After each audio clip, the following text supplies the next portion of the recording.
a major news story that a lot of people said was not possible. Support for same-sex marriage, so-called, has fallen to 54%. And this is one of these issues. You know, I'm old enough to remember when marriage was between a man and a woman.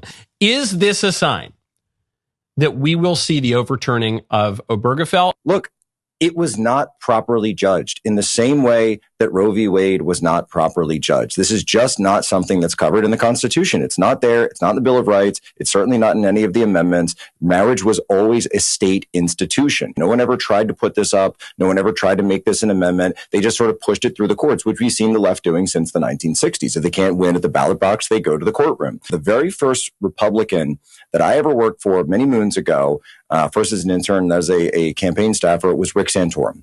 Yeah. And Rick Santorum, my senator in Pennsylvania, he took a lot of flack, and people can go back and look at his comments, which were colorful, to say the least, about this. And he said, if you put this into practice, right, if you put it into law and try it anywhere, that what it will do will open up a Pandora's box of trouble, where if you say that anything can be marriage, then all of a sudden you will completely distort society. And it won't just be men and women, but we'll have all sorts of relationships being enshrined by government in law. And guess what? That's exactly what we're seeing. Certainly with the rise of surrogacy, certainly with the rise of new technologies, we're now seeing like polyamorous marriages and children being raised by 3 fathers and 3 women and all sorts of just complete and utter wildness, which ultimately always turns out very badly for the children.